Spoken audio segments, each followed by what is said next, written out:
What a great joy to be in the presence of the Lord. మరి దేవుడి సన్నిధిలో మీతో కూడా ఉండడం నాకు ఎంతో సంతోషంగా ఉంది. Though the weather was not conducive, but you still came in good numbers. So I thank you from the bottom of my heart. మరి వాతావరణం ఏమాత్రం అనుకూలించకపోయినా ఈ వర్షాల్లో కూడా మీరు ప్రయాసంతో దేవుడి సన్నిధికి వచ్చినందుకు మీ అందరికీ వందనాలు. I also thank everybody who is watching live from different parts of the world. మరి అనేకమైన ప్రాంతాల్లో నుండి లైవ్లో వీక్షిస్తున్న వారందరికీ కూడా వందనాలు. So before I go into the message, I would like to make an announcement. ఒక చిన్న ప్రకటన చేయాలనుకుంటున్నా. So very soon we are going to start our Zoom fellowship. మరి అతి త్వరలో జూమ్ ఫెలోషిప్ ద్వారా మీటింగ్ కండక్ట్ It చేయాలనుకుంటున్నా. is not any other random Zoom fellowship that we do, but it is going to be global. మరి ఏదో సాదా సీదా చిన్నది కాదు కానీ ప్రపంచ వ్యాప్తముగా ఒక జూమ్ లైవ్ కాన్ఫరెన్స్ ని Where different, we are going to invite different parts people from different ministries to preach and guide us. మరి ప్రపంచ వ్యాప్తంగా అనేక మంది దైవ జనులు దైవ సేవకులు వచ్చి దాంట్లో వాక్యాన్ని పంచుకోబోతున్నారు. So we will be sharing the details going forward. అయితే ఇంకా ముందుకు వెళ్తూ ఉంటే మీకు ఏ రోజు ఎప్పుడు ఎలాగా ఈ జూమ్ కాన్ఫరెన్స్ జరుగుతుందో మీకు మేము ప్రకటిస్తాము. Today I received a very big gift from my sister Evangeline Polepaka. మరి ఇవాంజలిన్ పొలిపాక మా సహోదరి గారు నాకు ఒక చక్కటి ఒక బహుమతిని పంపించారు. So it's an international companion Bible. అదొక ఇంటర్నేషనల్ బైబిల్ గ్రంథాన్ని నాకు గిఫ్ట్ ఇచ్చారు. I've been wanting to have this Bible for many years. ఈ బైబిల్ అంటే నాకు చాలా ఇష్టం. ఎప్పటి నుండో కొన్ని సంవత్సరాల నుండి దాని కొరకు నేను చూస్తున్నాను. But it is only available in international market. అయితే అది ఇండియన్ మార్కెట్స్లో దొరకదు, ఇంటర్నేషనల్ మార్కెట్లోనే అది మనకు దొరుకుతుంది. It's a very expensive Bible. అది చాలా ఖర్చుతో కూడుకున్నది. I just asked my uncle if he has been to America to visit his children. మరి మా అంకుల్ అమెరికాకి వాళ్ళ పిల్లల్ని కలవడానికి వెళ్ళినప్పుడు నాకు కూడా తీసుకొని రమ్మని చెప్పాను. But I didn't expect that he would bring. కానీ నేను అనుకోలేదు తీసుకొస్తాడని, కానీ తెచ్చాడు నా కోసం. Because his Bible is very expensive. It's cost around 30,000 rupees. అది 30,000 రూపాయలు ఇండియన్ రూపీస్తో పోల్చితే అంత ప్రశస్తమైంది అది. And on top of that, to receive from my sister, it's a very privilege. I feel privileged. మరి ఇక్కడ నిలబడడం కూడా మరి ఎంతో అది ఒక గొప్ప ఆధిక్యతగా అనుకుంటున్నాను. So I would like to extend my thanks to everybody who has contributed to this Bible. మరి ఈ యొక్క బైబిల్ నా దగ్గరకు రావడానికి మీరందరూ ప్రయాసపడ్డ వారందరిని బట్టి వందనాలు. So let's prepare our hearts for the offering today. So కొన్ని నిమిషాలు మన హృదయాన్ని దేవుడికి ఇవ్వడానికి మరి దాతృత్వం గురించి మనం సిద్ధపరచుకుందాం. So before going into the main message, I would like to just shed light on prosperity of finances. చూడండి, ఆ ప్రసంగానికి వెళ్ళే ముందు మరి ఐశ్వర్యం గురించి బైబిల్లో ఏమని రాయబడిందో మీకు కొన్ని విషయాలు బోధిస్తాను. Many people have different views about prosperity. చాలా మంది ఐశ్వర్యం అంటే ఏదేదో ఆలోచన కలిగి ఉంటారు. They have a very limited view of prosperity. ఐశ్వర్యం గురించి సరి అయిన అవగాహన ఉండదు చాలా మందికి. Prosperity doesn't just mean finances. చూడండి, వర్ధిల్లడము, ప్రాస్పెరిటీ అంటే వర్ధిల్లడం అంటే డబ్బు మాత్రమే కాదు. Prosperity is a complete package where your health, wealth, well-being, good relationship and being prosperous in every area of your life. వర్ధిల్లడము అంటే డబ్బు మాత్రమే కాదు, ఆరోగ్యకరంగా, మానసికంగా, ఆత్మీయంగా, కుటుంబముగా, సామాజికంగా అన్ని విషయాల్లో చక్కగా వర్ధిల్లడమే ఆశీర్వాదం. We preach about a complete prosperity. మరి మేమైతే ఇక్కడ సమృద్ధి అయిన ఆశీర్వాదం గురించి, వర్ధిల్లడం గురించి బోధిస్తూ ఉంటాము. It is physical, spiritual and financial. అది ఆత్మీయముగా, ఆర్థికముగా, ఆరోగ్యపరముగా కూడా. So today I am going to talk about finances and offerings and givings. So కొన్ని విషయాలు మరి ఈ ఆర్థికపరమైన ఆశీర్వాదాల గురించి, మరి దేవుడికి ఇవ్వడము, ఎలాగ పొందుకోవడము, దీవించబడ్డము, దాని గురించి మీకు చెప్తాను. Many people ask me for prayer, brother, please pray for my finances. I'm going through financial crunch. I'm not able to feed my family. I'm unable to support. I'm going through a very bad financial phase in my life. చాలా మంది మరి వారి కష్టాల గురించి చెప్తూ ఉంటారు. నా దగ్గర ఏమాత్రం ధనం లేదు, కుటుంబాన్ని పోషించుకోలేని పరిస్థితి, చాలా భయంకరమైన అప్పుల్లో ఉన్నాను, అలా చెప్తూ ఉంటారు. Poverty is not a natural problem. It is a supernatural problem. చూడండి, దారిద్ర్యం అనేది సాధారణమైన ఒక ఆ యొక్క ఇబ్బంది కాదు, కానీ మానవ అతీతమైన ఒక అసాధారణమైన ఒక క్రియ. Wherever you go in a very developed nations also you will see poor people. ఏ దేశానికి వెళ్ళినా కూడా బీదరికం అనేది ఉంటూనే ఉంటుంది. Because poverty is a supernatural problem. It is a demon of lack. ఆ యొక్క దరిద్రము వెనకాల ఒక దయ్యం ఉంటుంది, దరిద్రాన్ని కలగజేసే ఒక అపవాది. It helps you always to be in lack. Whatever steps you take, whatever business you want to do, whatever job you want to do, you continuously fail.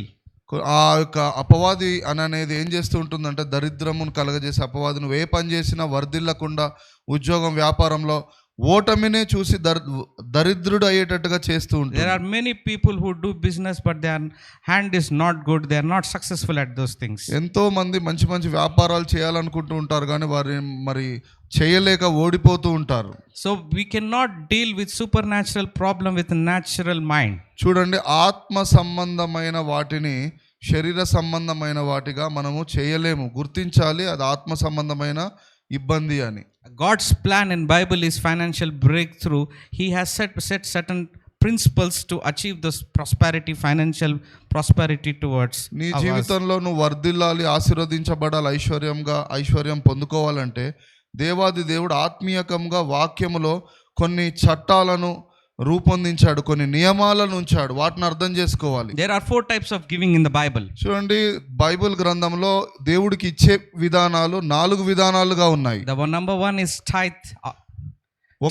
ఒకటి నువ్వు దీవించబడాలంటే దేవుడికి ఇవ్వాలి. మొదటిది దశమ భాగం ఇవ్వడము. And second is first fruits. రెండవది ఏంటంటే ప్రథమ ఫలాలను దేవుడికి అనుగ్రహించాలి. And third is charity, alms giving. చూడండి, మూడవది ఏంటంటే మరి నువ్వు చేసే సత్క్రియలు, నువ్వు చేసే మంచి క్రియలు. And fourth is seed offering. మరి నాలుగవది ఏంటంటే ఒక విత్తనాన్ని విత్తడము. So let me just take you to Malachi chapter 3 verse 10. చూడండి, మలాకి గ్రంథము 3వ అధ్యాయం 10వ వచనం చూద్దాము. It says, bring the whole tithe into the storehouse, that there may be food in my house. Test me in this, says the Lord Almighty, and see if I will not throw open the floodgates of heaven and pour out so much blessing that there will not be room enough to store it.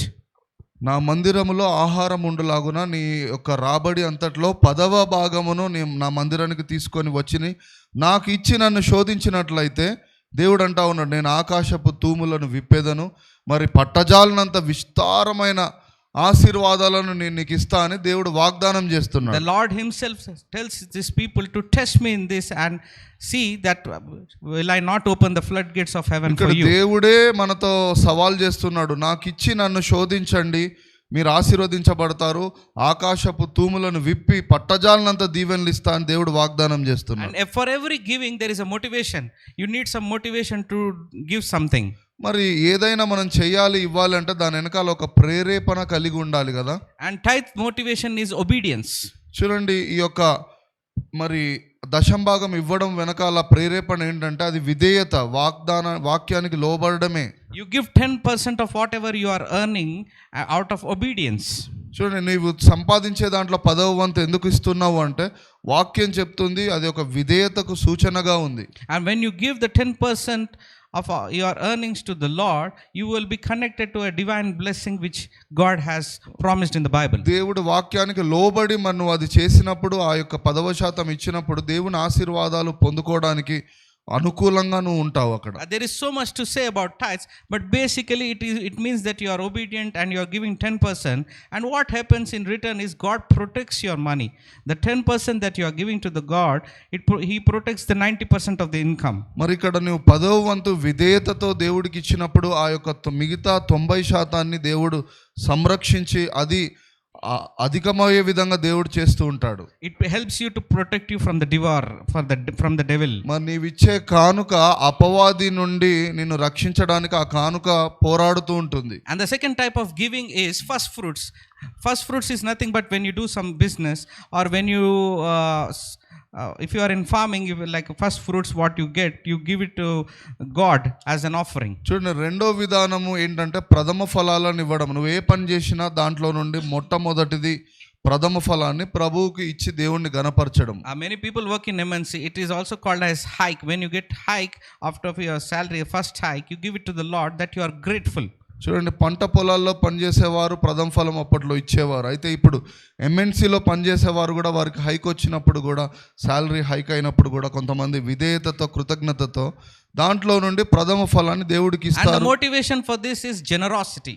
అయితే దాంట్లో ఏంటంటే దాతృత్వము అనే ప్రేరేపణ కలిగి దేవుడికి ఇస్తూ ఉంటాం. It shows that you are not in love with the money that God has blessed you, and you are grateful, and you are giving what God has promoted you, or what God has given you high in your business or in your company, on whatever field you are working. చూడండి, ఇక్కడ ధనం మీద నాకు ఏమాత్రం ప్రేమ లేదు, దేవుడే నన్ను దీవించాడు, ఆశీర్వదించాడు అని నిరూపించుకోవడానికి దేవుడు మనకి ఇది కలగజేశాడు, ఇవ్వడము అని అనేది.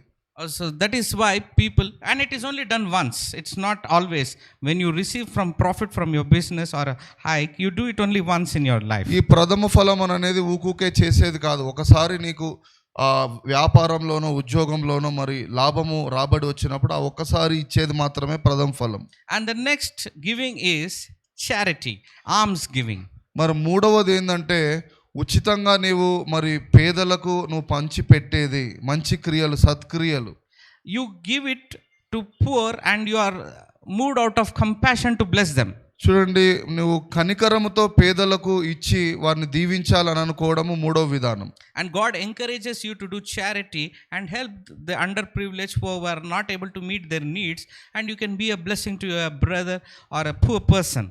మరి నీ కుటుంబంలో ఎవరైనా మరి వారి అవసరతలు, అక్కరతలు తీర్చడం ద్వారా నువ్వు వారికి మూడవ ఆ విధంగా సత్క్రియలు చేయొచ్చు. లేదంటే నీ చుట్టుపక్కల ఎవరైనా కూడా మరి వారి అవసరతలు తీర్చి తద్వారా నువ్వు దేవుణ్ణి గణపరచొచ్చు. And Matthew 6, if you look at Matthew 6, it tells you the attitude of giving. It says, take heed that you do not do your charitable deeds before men to be seen by them, otherwise you have no reward from your Father in heaven.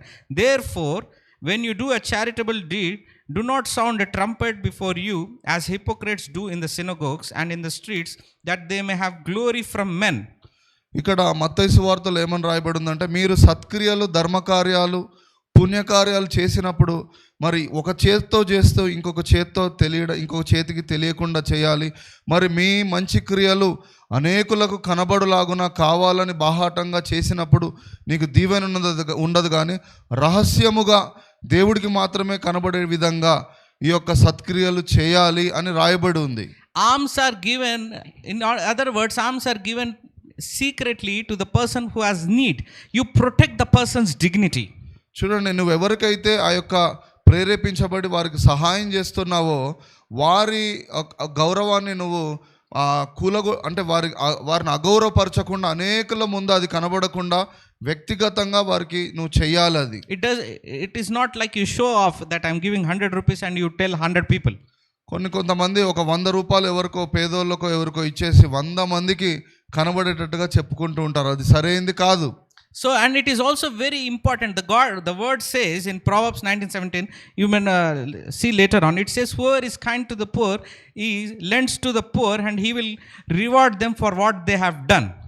చూడండి, అక్కడ సామెతల గ్రంథంలో రాయబడి ఉంది, మరి ఎవరైతే బీదలను కనికరించువారు యెహోవాకు అప్పు ఇచ్చువారు అని రాయబడి ఉంది. So God loves he has compassion towards the poor people.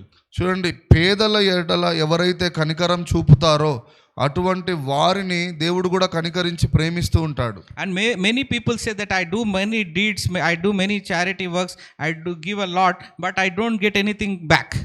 కొంతమంది అనుకుంటూ ఉంటారు, నేను ఇతరులకు ఇస్తే నాకేం లాభం, నా ధనం పోతూ ఉంటుంది కదా, నాకేం తిరిగి రాదు కదా అని అలా అనుకుంటూ ఉంటారు.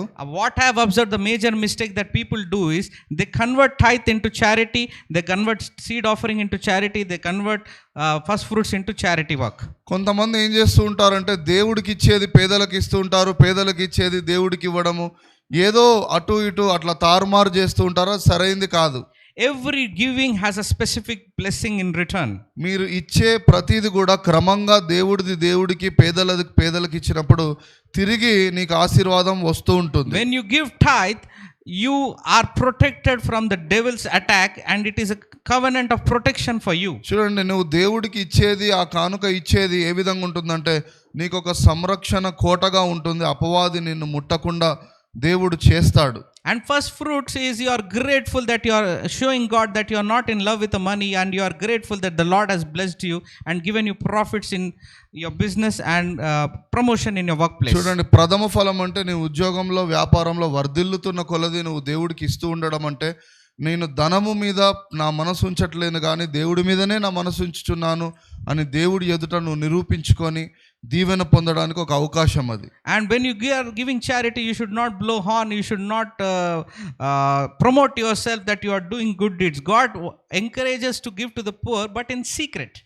అయితే మూడవది, పేదవాళ్ళకి ఇచ్చేది కూడా అది గొప్ప ఆశీర్వాదకరమే, కానీ దాంట్లో ముఖ్యమైనది ఏంటంటే మరి రహస్యంగా చేయాలి. ఒక చేత్తో చేసేది ఇంకొక చేతికి తెలియకూడదు పేదవాళ్ళకి ఇచ్చేది. It is always important with what intention you are giving. అయితే నువ్వు ఏది చేసినా కూడా నీ హృదయపు వైఖరి, నీ ఉద్దేశము, నీ మనస్సును దేవుడు చూస్తూ ఉంటాడు. And the last giving is seed offering. ఈ నాలుగవ ఈ దాతృత్వపు పరిచర్య ఏంటంటే ప్రభువు దగ్గర ఒక విత్తనాన్ని విత్తడం.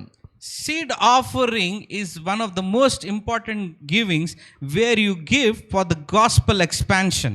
చూడండి, ఈ యొక్క విత్తనము దేవుడి పరిచర్యలో విత్తడము దేనికనంటే దేవుని పరిచర్య అనేది వృద్ధి పొందడానికి, సువార్త అనేకులకు ప్రకటించడానికి ఇస్తూ ఉంటారు. Where you give money for the gospel advancements, for a TV programs for a believer, or any means for the gospel to reach to different parts of the world. మరి అనేకమైన సువార్త పరిచర్యలకు, దైవ సేవకులకు లేదంటే టీవీ ప్రోగ్రామ్స్కి మనము ఈ విత్తనం విత్తుతూ ఉంటాం. ఎందుకు అని అంటే దూర ప్రాంతాలకు దేవుని పరిచర్య అందించబడాలి, సువార్త ప్రకటించబడాలని. When you believe in your heart, when you give the seed offering, and if you believe for something, it is a sure shot way that you are going to get those.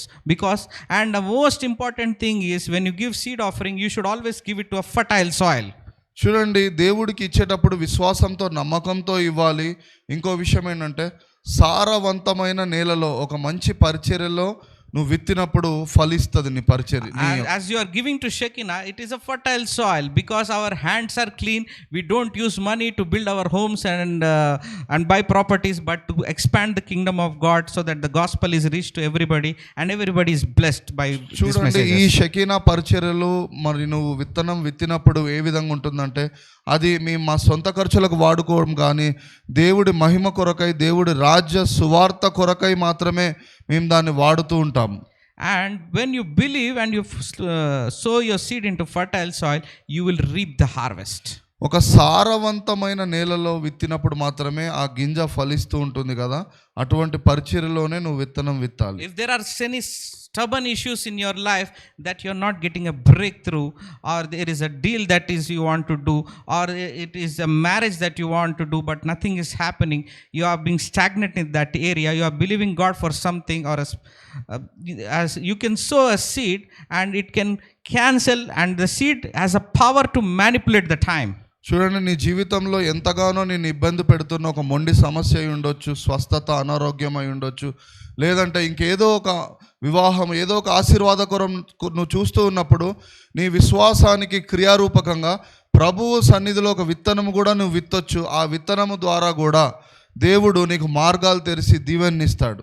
And I have seen many examples in my life where I have given money, and where I have given money out of faith to gospel work, and God has blessed me abundantly. మరి మీకు బోధించడమే కాదు, నా వ్యక్తిగతమైన జీవితంలో నేను అనేక సార్లు ఇలా విత్తనం విత్తినప్పుడు, దాతృత్వ పరిచర్యలో దేవుడికి ఇచ్చినప్పుడు, అనేకమైన పరిచర్యలో నేను ఇలా చేసినప్పుడు దేవుడు నన్ను తిరిగి దీవించాడు. As you are giving your tithes and offerings today, మరి మీ యొక్క కానుకలను, అర్పణలను మీరు అర్పిస్తుంటుండగా, I just don't want you to give just normally that offering is being given. You just don't believe something. మీరు ఇచ్చే ఆ కానుకలో మీ విశ్వాసాన్ని ఉంచండి. అందులో believe something, what you are believing, what you want to receive from the Lord me today. జీవితంలో ప్రభువు ఏదైతే కార్యం చేయాలో దాని కొరకు మీరు విశ్వసించండి. It could be marriage, it could be financial breakthrough, or it could be a healing that you want to receive. Believe something in your అది heart నీకు before sowing. ఉద్యోగం కావచ్చు, వ్యాపారం కావచ్చు, వివాహం కావచ్చు, మరి స్వస్థత కావచ్చు, ఏదైనా కూడా దేవుడు మీ కానుక ద్వారా కూడా చేయగలడు. So as the tithes are being collected, people watching online, you can see the scanner and you can see the Google Pay number, and you can give through online, and the number is 9177 914167. I repeat, 9177174167. లైవ్లో వీక్షిస్తున్న వారు ఆ యొక్క స్కానర్ని scan చేయవచ్చు. చెప్పబడిన నంబర్కి కూడా మీరు ఫోన్పే ద్వారా మీ యొక్క కానుకలను అర్పించవచ్చు. So you can give that way. Father, in the name of Jesus, we come before you, Lord, as the offerings have been given by people across the world, India, and all the people who are present physically, Lord. I pray, Jesus, that you bless them abundantly, Lord.